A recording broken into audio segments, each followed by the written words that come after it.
Gonna make the world a better place. Gonna make the world a better place. Gonna make the world a better place. Gonna make it home. Keep rolling, Dr. Alley. We're in the building. What's goody? Yay. We're here at Footprints to Blueprints, just tapping in with you guys, seeing what's up. Had a crazy morning at clinic. We were moving. Yeah. A little too fast for me today. How you feeling? You've been a little bit under the weather. Doing Well, all right? It's hard, you know. I mean, I think last week I had an episode of being sick, which is always hard. It throws you back. And then this week I got a pretty severe bout of IBS on Father's Day, which is not great, and still struggling with that. So, I mean, I think there's times when your body tells you to slow down and you have to listen to those cues, and it's just hard to continue to keep functioning. And for me, in my head, we just saw Inside Out. We saw Inside Out 2 on a Friday, movie, and so now you just see these little people in your head, like, what Here's were my anxiety. people? Well, that's me, right? So my anxiety person is going all the time. Yeah. And so when I'm not feeling well physically and I have to lay in bed because I can't functionally move, which was yesterday, which is not me at all my mind is doing, like, anxiety is like running around in circles because of all of the things that we do. Here's the thing, though. You had to tell them what led up to you really having kind of that anxiety, and then your body shutting down and saying, hey, it needs to recover, right? I mean, we spent the entire weekend building a chicken coop, right, for our chickens that we got, which has been an amazing experience, and as we mentioned before. The weekend prior to that, we went to the dump and dumped and lifted 10,000 pounds of garbage. Yeah. Which, it's a lot, but 10,000 pounds of garbage. We then drove an hour and a half away to a birthday party. We then came back and did more house stuff. So it's just when you're constantly busy, right? And we've talked about how we've been conditioned, especially through, med school and residency, to just go. But what we're starting to see as we get wiser, I like to say not older, but is that our bodies tell us, hey, like, you need to take time for yourself. You need to take a break, right? And so we've done things like adjusted our schedule to make sure that we're taking time for ourselves to heal, because oftentimes what happens is you just run yourself to the ground and you don't take that moment of reflection or time to heal or time to relax. And so it's challenging, right? We're raising young ones, we're running a practice, we're trying to do this house remodel. We're working with brands and closing brand deals. I mean, there's tons of layers that go on when you're running a business at this level. You go to school and they teach you how to be a podiatrist. That's great. But how do you learn to run the business? How do you make a living outside of that? Yeah. How do you turn that into something that's viable in order to feed your family? So that's really what's led us to even start Footprints to Blueprints, right? And to talk about our journey and the continued journey. Yeah, the continued journey, and touch base with people from a realistic standpoint and really get vulnerable with our audience in regards to how do we make this thing work? Because we get asked that all the time. I went to go get my hair cleaned up because I needed it. Y'all saw it. And I needed to get twisted up and get a nice. Yeah, but who fade. twists your hair? My wifey. She made it happen. She's been twisting me up for a long time. But I saw another doctor there, a GI doc, and he was like, man, like, how did you learn to start your practice? Because I'm interested in potentially starting my own. He's a GI doc in the Navy right now. And I had to stop and think for a minute. I mean, we were lucky enough to have good mentorship, throughout our process. And from that, we were able to learn a lot about the business aspect, but also having my first degree in marketing and obviously having your first degree in education, we really learned how to learn. Mm-hmm. And so we became students of the game and taught ourselves a lot about running a business, running a practice, marketing that business, marketing that practice. And we continue to learn, right, and push ourselves in different avenues to get better at it. So it's continues to be an interesting journey as we move forward. I was talking to a patient this morning. She battles with neuropathy and she's going through a thyroid situation, and we were talking about it, and I kind of broke down and got emotional, because I'm tired, Yeah. And it's hard for women to say that, and it's hard for women to ask for help. And I think it's hard for people to ask for help. Yeah, but more so but even women a lot of times we're women, totally different beasts. I mean, no offense. I love you and you are an amazing support system for our family. But like what we No carry, offense taken. You're a superhero. we carry way different loads, and it's not I do this versus you do that at all. But we were talking about how in different cultures it's normalized to have help and it's okay, you know, Yeah, whereas for sure. in the United States it's not looked at the same way. And that's challenging because we were talking about having a house cleaner or a house manager. You know, we have friends who are hiring house managers and things like that. And it's giving up the control in a way, but also to have somebody help clean your house. I mean, I think it's so important because, you know, you talk about the time that you're spending to do those things versus the moments that you could be sharing with your kids, right? Yeah. What's but that the definitely worth? is a privilege. Absolutely. It's 100% a privilege. There's no denying that at all. And so, but what we were just talking about it. She was in Spain, I think, because her husband, they got stationed there, and normal practice there was that they have a nanny or a housemaid and they are there to help with the kids. And she is there to do activities with the other moms, you know, and go and experience and travel, which is quite different than what we experience here. And when she got back to the US, obviously that's not common practice here. And so, but we were just talking about how in the US, it's more common practice for us to be that 50s housewife where we do all of the chores and it's very gender roles. And it's not easy for us to ask for help. But I think that's changed. I think think that's changed so, because to an now you have in the majority of homes, in order to really try to make it and survive and live that quote unquote American dream, right?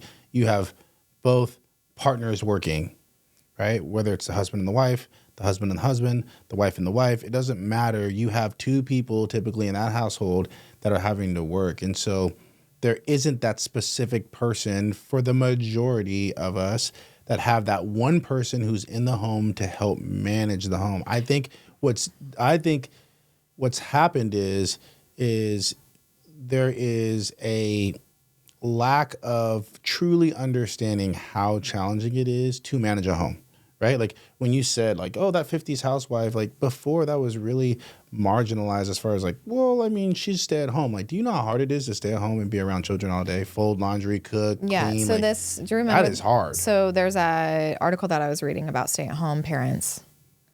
Remember about how for stay-at-home mothers, so for working dads, I think it was physicians related about physicians. Yeah, I remember this. So for males, for having a stay-at-home mom, which again, the term stay-at-home is totally not okay because the stigma with that is BS. I mean, there's no way I choose to come to work because being at home is so hard. Yeah, the stigma is it's easy. Yes, or that it's not a job. It's not a that's job, not yeah. true. You just don't get paid financially for the job. Right.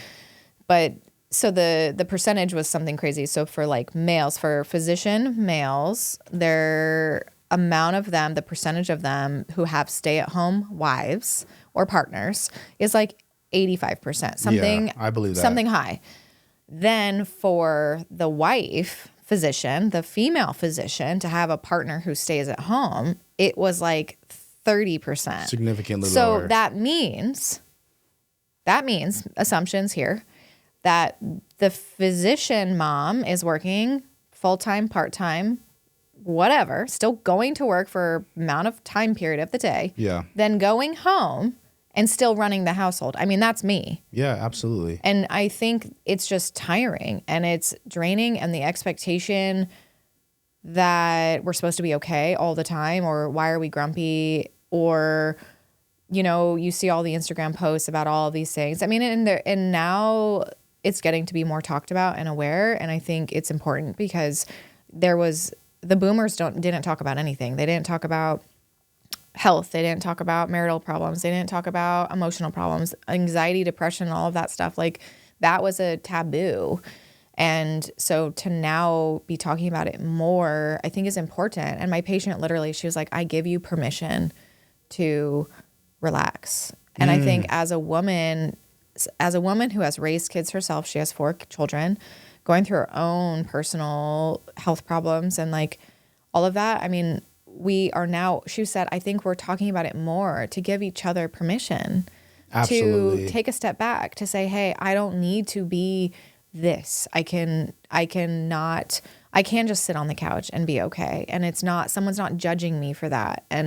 But the problem for me is I'm judging me. Yeah. You know, that's my internal battle, is my anxiety and my mental health is. But you've been conditioned to go, go, go, go. Yeah. And if you're sitting down or you're sitting out, right? And a lot of that trauma probably stems from the fact that when you were in residency, you got pregnant with our first daughter, and then we ended up getting pregnant with our second daughter towards the end of that. But you knew that if you missed a surgery, I couldn't. you They missed didn't a know I clinic was day, pregnant. right? I That had you were to going hide to it. be, you were going to be judged, right? And I so was judged. it just makes it. Well, you didn't miss days. I mean, so No. I mean, you were judged once they realized that you were pregnant, but I had an attending tell me that it was not okay that a female got pregnant during residency because it took away from the other residents. so And unacceptable. how do you respond? I was pregnant at that moment when he told me that. And then what? Then what? What do you do? Yeah. I mean, and that is so hard because I shouldn't have to make that choice. As a woman, I shouldn't have to make that choice. If I want to become a doctor, then I should be able to become a doctor and still live the life. Or when we were in med school and we were going through interviews and the residency director was like, so when are you having kids? Yeah. And that point, it was hard because what does that have to do with anything? What does that have to do with my potential as a doctor?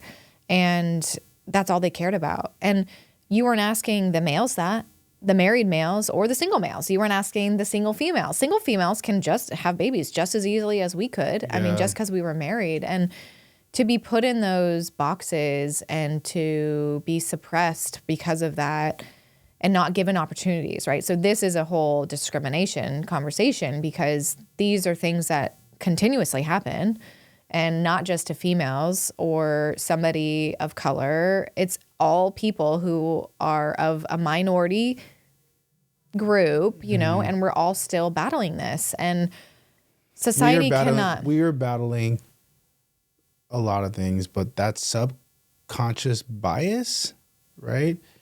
I think is one of the biggest things because people are like, well, I don't, like they don't even realize. Some people do, but there's a lot of people that don't even realize that they're subconsciously being biased, and that's probably the challenge. And I have had to step back as a colored physician and be like, all right, let me be objective here and try to understand where this person comes from.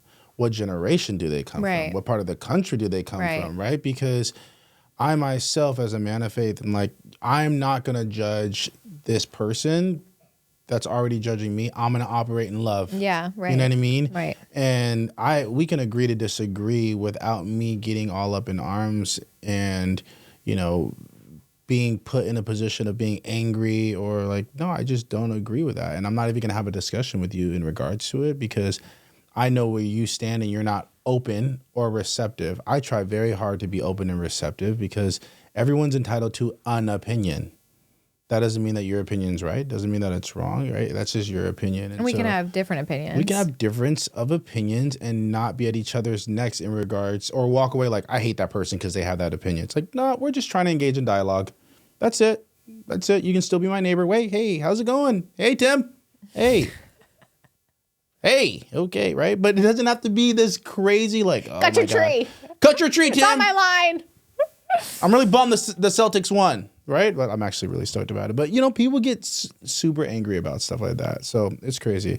Well, I have something funny to show you. I had a patient bring me in yet another Bigfoot gift. But they wanted to make Take the sure. sticky off. Take the no, sticky off. you take the sticky off. Why? You take the sticky off. Oh, you got flashed. You got flashed. They intentionally wanted the sticky placed there so that when I took it off, they were like, oh, did he get flashed by the female Bigfoot? I was like, oh my goodness, they're wild. Guys, look at this. Crazy. We're always getting really big. Yeah. It's a really good body. Healthy Bigfoot. It's a curvaceous Bigfoot. I mean- Lord, who's fishing? Fishing, getting it done. What a combination. Another token of appreciation for Oh, a that patient was from funny. Bigfoot Podiatry, right? But that was pretty awesome, I Wow. thought. I don't know where I'm going to put it yet. I don't know Somewhere in either. the office. That's hysterical. Yeah, it's pretty cool. We're going to put this down. Bigfoot podiatry. Helping people in so many ways. Oh my god. Let's put her bra back on. So this year, see, my brain's not even here. Autopilot? I've had a lot of autopilots moments this week. No, this week with the house has been great. We're moving and grooving. It's dusty and crusty in there. Yeah, Let's be honest. Moving and grooving. It's been a dust ball. Possibly causing me of all of this. Could be, things. yeah. But Drywall finally got put yeah, up over the it insulation, now which looks is like great. a real house. Yeah. So we're making some headway. It's been, this whole flip a house in 6 weeks HGTV thing, man. I mean, so unrealistic. I don't know who believes that, because how does it that doesn't even happen? Yeah. I mean, it's literally and we've done everything pretty much in order, and has gone smoothly with the people who are helping with all the trades and like organizing all of that. That's a whole process. That's what a general contractor does. Yeah. And so I'm that, actually, by the way. On top of being the mom and the CEO of the company, also the general contractor. But it's going well. I mean, I think, just getting these phases done is a huge deal. And we're getting to the point where after this is all done, then we're going to do smooth wall texture. So that's exciting. Keep it modern. But it's turned the corner. It's now finally on the non-demo side, right? Yeah. So we're only adding to the house at this point, and I'm trying to get my brain wrapped around painting. Guys, who else hates painting? We have to paint the inside and the outside. It's going to be a It's lot of work, yeah. But it'll be good and pretty. We could hire out, but we're just trying to save money in the ways that we can, and we're on the path to picking our paint colors, so that'll be fun when we finally pick those. The vibe we're going for is French European or European modern. Yeah.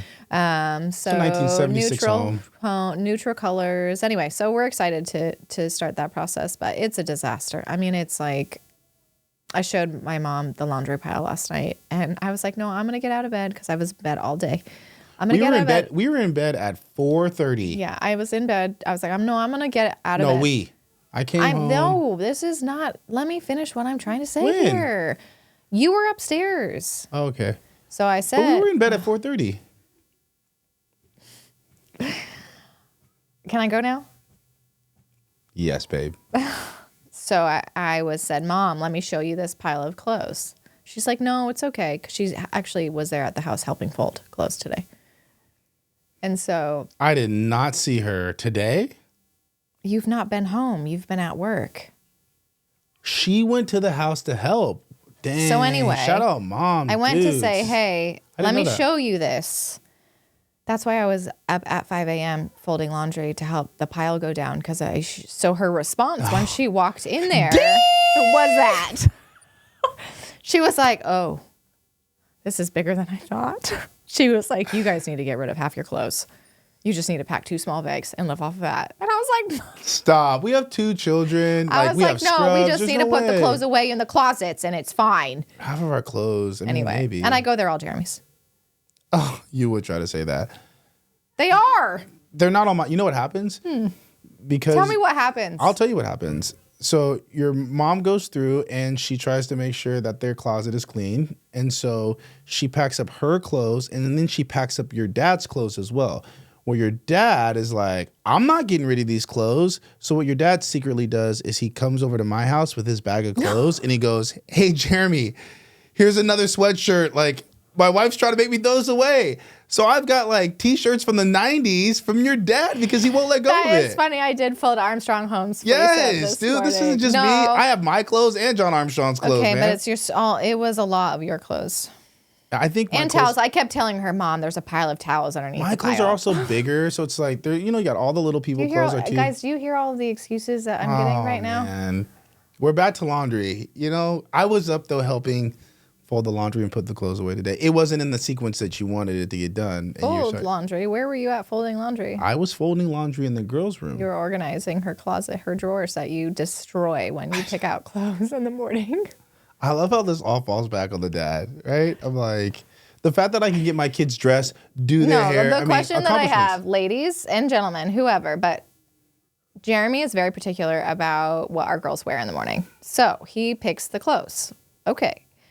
Does anybody else have a drawer thrasher? Because I'll go in there So wrong. and So wrong, fellas. the drawers are destroyed. Here's my thing. This is what I want to ask. Question, right? Which partner in your household gets the kids ready? Because I feel like if you are in a husband and wife type of relationship, it is usually the wife getting the children ready, but that's not necessarily the case in our house. I get our kids ready. I do their hair. Your day. On my day. There's dads that go to work. For the last school year, what day was yours? Tuesday.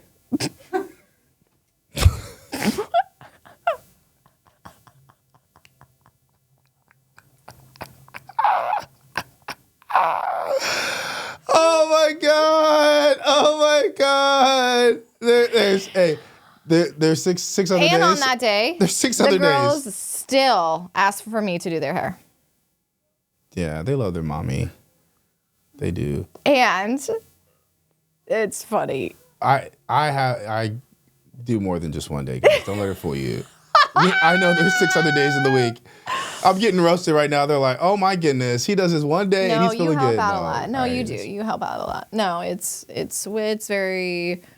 I mean, it is a lot in the morning. I mean, I definitely the transition in the mornings, the getting ready in the mornings is very stressful, and I think for any family, I mean, it's unless the child is homeschooled to where they're not leaving the house at a certain point in time.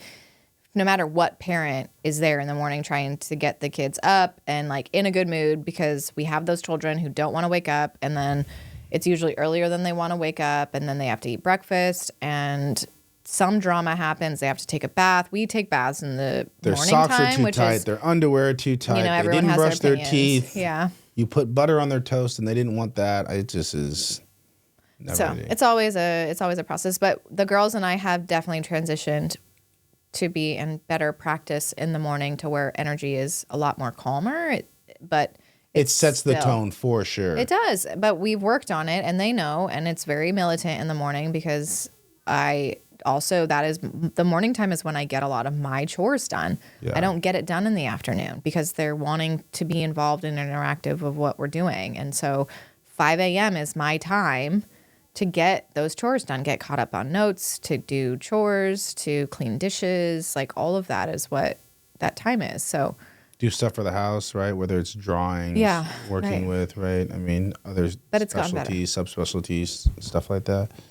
I just jammed my mic into my face. Boo, boo, boo, boo, boo. so anyway, what else is new? What else is going on?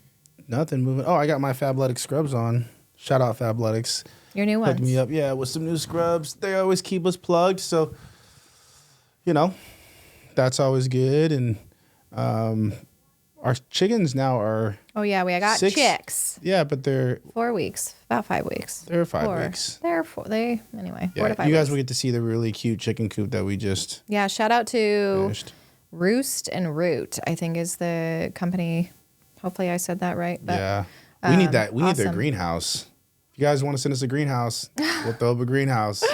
No, but it's cute. So what I love about that is that it was actually really great to put together. I mean, it was super easy. My mom and I did that on Sunday, or actually Saturday. Yeah. And then, but they have a feeder system. So the feeder and the watering system lasts anywhere, probably about 4 days is what they say. So it's great because you can go away from the weekend and you don't have to worry about feeding them. But they're cute. We put it up and got it all like landscaped on Father's Day, and you woke up at 6 a.m. I've never seen you run out of the house so fast. I was super nervous. I mean, you hear all these horror stories about Yes. rodents and Yes. the raccoons I read getting about into them every day. into the coop, and so we prepped it the best that we knew how, and so hopefully it'll be safe. It'll be really cool once we start getting eggs, and yeah, we've really tried to take ownership of what we're eating. We've got our kitchen garden, and we're really trying to grow our own vegetables and our own food, and Which the deer are eating. the deer are destroying our vegetable garden. We have to put up a deer fence around our vegetable garden, but no, we love doing home projects. I mean, we are that couple that's like, oh, we're going to Lowe's, we're going to Home Depot, we're going to a nursery, and it's one of our love languages, I Ooh, think. tell about what trees that we got this weekend. Oh, we got some new boxwoods for the soccer field. I've always had this vision of having a soccer field on the property because when I was a little kid, the first sport that I wanted to play was soccer. But soccer is super expensive to play in the United States for whatever reason, and my mom couldn't afford it. Shout out to single moms. And so she put me in basketball, me and my brother in basketball, and that's how I started playing basketball. But my first love truly was soccer. So I created a soccer field for my daughters, our daughters, and so we have this area where they can go and play soccer, and we'll coach them again this year in soccer, which was a really cool experience last year. And so got those, and then I got a new But they're willow tree. I mean, they're boxwoods, but tell that what they look like. They're like the spiral.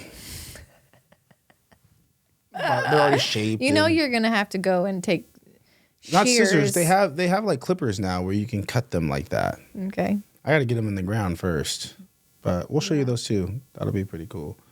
And then we got a bunch of rhododendrons. Oh yeah. One of my patients has a rhododendron garden, which is really cool. It's so cool to have patients who talk to you about their walk in life and what their passion is. And then to be open and vulnerable and receptive to allow you to come and interact with what they do is so cool. And so I did not know this, but you can crossbreed rhododendrons, and that's typically what you see at nurseries. And you have these rhododendrons, which is a type of plant for those that may not know and aren't super gardeners, which is totally cool, but we love putting our hands in the dirt. You have these rhododendrons, which are purebred. And so you get them from Asia. And so I have a patient who goes over to Asia, gets the seeds, and then grows them from seeds. And then he breeds them at his nursery. He showed my daughters how you breed rhododendrons, which is really cool. I got parts of the flower. It's so cool. Yeah. It was like a science project. I literally felt like I was on It's magic cool. school bus. I have some footage that I'll show you guys where he is literally going through the process of how he He'll take the male part of one that's purebred and then the female part, and he'll literally mate them. It was the coolest thing. Yeah, it was the coolest thing. And the plants get pregnant, and They grow a belly. They grow a little belly. You can tell it's a really neat. Yeah. It was a really neat experience. I took It was so neat. We took our two daughters and then my in-laws, and we had that experience, and so it was really They have cool. that nursery has 150 different types of purebred species of rhododendrons. Yeah, it was absolutely neat. incredible Yeah, it was cool. to see it from that. And just hearing him talk about it with the passion that he had, it was just neat. I mean, it's always so great to hear about someone's wasn't his career, but is now his hobby / career. I mean, he's like 80 something. And so it's really neat. It's cool. I mean, he had his initial career, and then to see him reinvent himself to do something right that he truly was passionate about, and then turn that into another career was really awesome. So yeah, man, just wanted to come in, touch base with you guys. We talked about patients bringing us fancy funny new gifts. Unexpected. Can I take the it's back on, it's back off. Talked about what's going on in clinic, how we're doing, how we're handling stuff, how we're handling the stress and anxiety, trying to stay alive. trying to stay afloat just like everybody else. How do we balance that? Talked about what we got going on at the house, some of the new projects, the drywall, the dust that's taking place. Once again, we just happen to touch base on my expertise of doing laundry and getting the kids ready. It's a common conversation. Yeah, it is. And then, just other passions that we have as far as planting in the garden and stuff like that. So I'm Dr. Jeremy Cross. And I'm Dr. Allie Cross. And this is Footprints to Blueprints. Gonna make the world a better place. Gonna make it home.